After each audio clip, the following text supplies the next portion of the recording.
Les indispensables. On va déjà commencer par parler de la tenue. En général, on vient avec un short et une brassière. Le short doit être assez court. Pourquoi? Parce que c'est grâce à la peau que l'on adhère à la peau. Deuxièmement, si vous glissez avec vos mains, que du coup vous sentez que ça gêne vos figures, vous pouvez utiliser de la magnésie liquide ou en poudre. Mais nous, en général, en pôle, on utilise de la magnésie en liquide. Là, par exemple, dans mon sac, j'ai 2 marques. Peu importe, à vous de voir celle que vous préférez. Je vais maintenant vous parler des différentes façons d'attraper la pôle. On appelle ça des grippes. Le premier, le plus simple, le plus utilisé, ça sera celui-ci. C'est-à-dire que tous les doigts sont d'un côté et le pouce de l'autre. Un normal grip peut être pouce vers le haut ou pouce vers le bas. Pour le second grip, on parle de cup grip.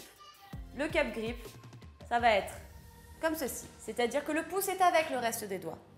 Pareil, ça peut être pouce vers le haut ou pouce vers le bas. Le troisième grip, ça va être le funny grip.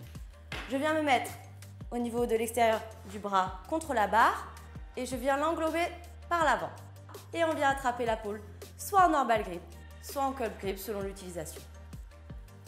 Le quatrième, ça va être l'elbow grip.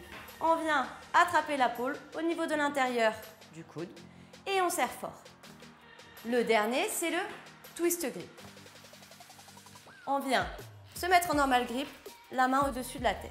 Je passe devant la pôle, on descend un petit peu la main si besoin et on vient se pencher vers l'avant. Voilà, un twist grip.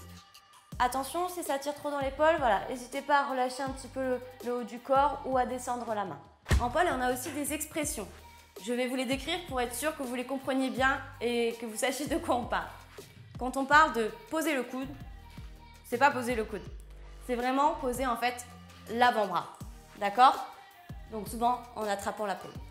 L'autre chose, c'est l'aisselle. On appelle ça une prise aisselle. On vient chercher dans l'aisselle. On vient mettre la barre entre le thorax et le bras. Soit sans avoir la main sur la pôle, soit en normal grip. Dernière chose importante, il est vraiment important de revenir sur les figures que vous avez faites dans les cours précédents pour vraiment les acquérir, les fluidifier et ainsi vous renforcer. Dites-vous que quand je vous fais une vidéo ici, avec l'équivalent de peut-être 3 figures, ça représente plusieurs cours de pole dance. En général, on répète dans ces cours-là les mêmes figures pendant peut-être 2-3 semaines. Donc vraiment pensez-y pour bien faire votre force et ne pas vous faire mal. Allez!